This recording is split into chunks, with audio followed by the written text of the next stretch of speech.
So if we consider in looking at disorganized attachment and DID, the reason for those two going together is that it's been found that to get a dissociative identity disorder, the extreme end, you have to have had a disorganized attachment as a prerequisite, followed by whatever the trauma was. You see, for example, somebody could be in a concentration camp in warfare, and yes, they might get flashbacks, they might get some dissociative something, but they don't usually get DID, because that comes from abuse and problems with your primary attachment figures. In fact, there are people that wish they did have multiple personality, but remember only too well all the awful things that have happened to them. So it's not because the trauma is worse that you get DID, it's the fact that there is a secret in it that's unbearable, which is that the person you need for your survival is the person hurting you.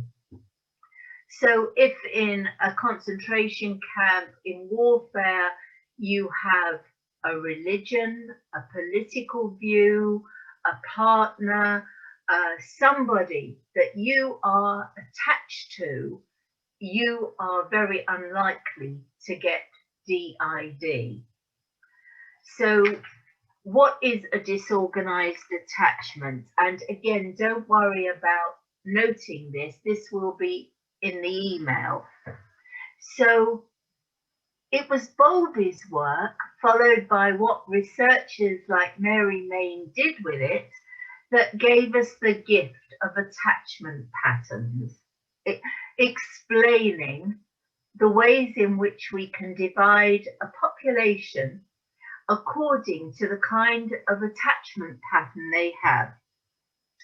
And this, most of you will recall, was using mother and baby in a room where somebody comes to be with mother and baby, then mother leaves, can watch behind the screen to see how does baby deal with her separation, and how does baby deal when she goes back and rejoins her. And it's normally been done with mothers originally, but since then has been done with arrange.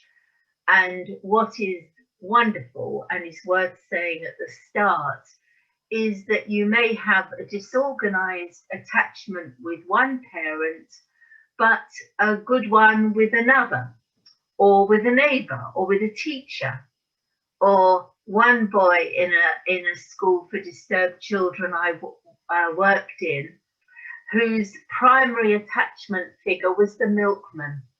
And he'd go on the milk float with the milkman every morning, and somehow that shielded him and immunized him against the dysfunction in his family. So it's always worth remembering in the middle of all the bad news that there are some remarkable, resilient children and adults. This boy, for example, is the one that proudly came to school without laces on his shoes and said with great pride, Dad came back drunk again, but this time he'd lost his laces from his shoes and I had them so I could give him mine. And that child just did brilliantly and amazingly. So a secure attachment, a baby was allowed to explore and play and use both the person that's joined parent in the room and parent as a secure base. And when the mother or parent leaves, the child will show distress. But when mother returns, might be annoyed to see her or punish her for being away or distressed, but then is easily reassured and returns to play. and mother is sensitive and responsive. And this little puppet I love because it gives the sense of the baby that knows the world begins with it and is out to greet it. And that baby knows it is the apple of its parents' eyes. And think of the baby that people don't look at and get a response like that. The baby with severe disability or deformity, the baby that's not wanted, that never wakes up feeling it is the center of the universe the way a secure baby has a right to. And then insecure attachments were seen as being two kinds initially. Insecure avoidance, the famous British stiff upper lip, which doesn't show distress at separation and doesn't seek mother on return. But there's a lot of body stress under that apparent calm. And parent is either dismissive or interfering. Or there is insecure, anxious, ambivalent. The child with an anxious, ambivalent, insecure attachment shows distress before the separation and is clingy and difficult to comfort when the primary caretaker returns. The child just isn't comforted when the parent returns, but is clingy or indifferent. Parents are insensitive and unpredictable. But you can definitely be loved with an insecure attachment and with showing that yourself to your own children. But there was a distressing group of children that couldn't be coded into those two divisions. And Ainsworth saw them as disorganized, disorientated. And these poor children showed gross apprehension in the presence of the parent, who they clearly saw as frightened or frightening. That the child would go round and round in circles or go towards the parent, then retreat. Very distressing to see. And I watched attachment interviews being done in Kailicha, a township in South Africa. And one of the awful things that could be seen with some of the mothers who were so loving to the white babies they were nannies for and were stolen away to in the township, in their environment. When they went back to it, they were not that person to their own baby. Very painful issues of class and race and trauma there. So the term was disorganized attachment. But those of us working in the field of intellectual disability and extreme trauma, ritual abuse, trafficked children and adults, people DID through cult abuse, we actually ended up preferring the word that Richard Bowlby coined, double D babies, dissociative and disorientated. And we added in here, someone had put, oh Magda, you put it, Brett Carr's work on the infanticidal attachment. Now, Brett Carr had written on babies who had mothers that felt deadly towards them, and wrote about an infanticidal attachment. And I'd written about children with a severe or profound disability that were breathing in people's death wish towards them. And Brett and I were very pleased when our friend and colleague Adar Sachs brought in the concept of infanticidal attachment, literal or symbolic. Now, I'm just saying, thinking of that spontaneously, so that wasn't on my list, but if you Google ADAH, A-D-A-H, Sachs, S-A-C-H-S, you'll find her paper on this.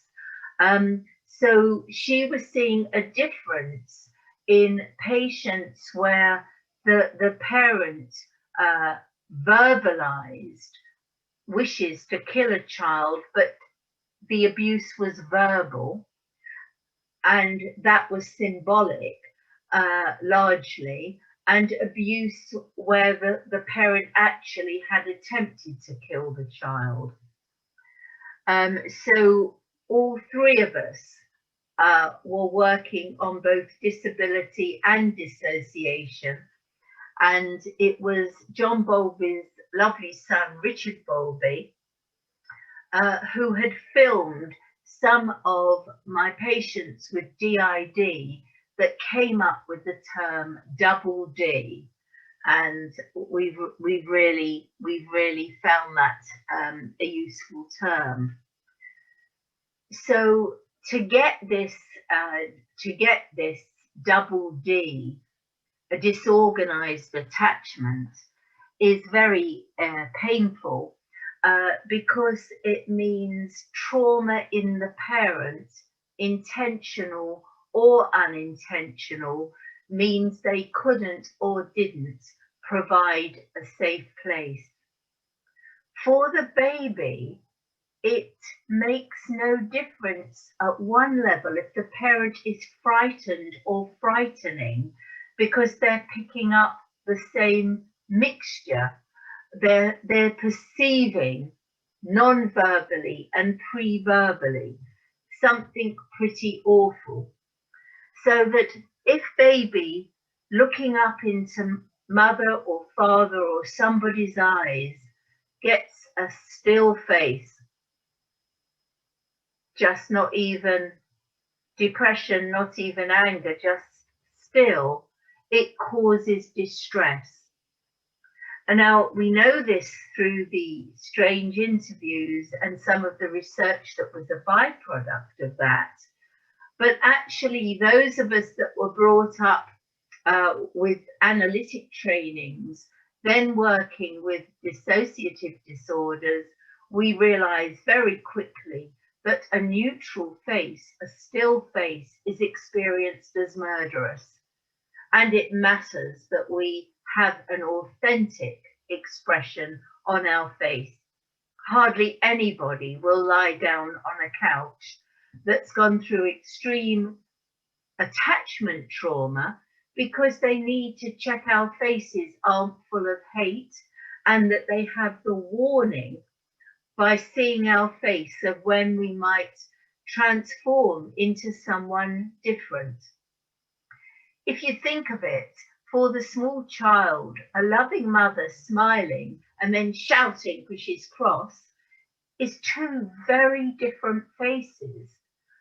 In a way, visually as big as the different faces you see on someone with dissociative identity disorder. So it needs thinking about what is it that the baby has seen and heard. So this kind of experience of not having a safe place is also basic to the ruptures and repairs that Magda was asking about earlier. Because one of the worst mistakes I made as a therapist with people with DID was to say, "You're safe here." That was my absolute wish. And it was several patients with DID where parts said to me, "Are you mad? Don't you know anything that being in therapy is the most dangerous place I've ever been in? If you don't get that, how can I trust you on anything?" And of course, they were absolutely right, because if the whole of your dissociation is to cover up the death wish coming at you from parents or others, and the betrayal by you, of you, by the most important people in your life. Betrayal by you, meaning that is what is dumped on the child, that it's their fault. That is the secret that mustn't be seen, which if all the states unite, you will see that lovely grandma tortured you, that dad was fine in the daytime, but what he did at night was awful, that mum wished you'd never be born, that these are betrayals that are too awful to face, so you need cover up.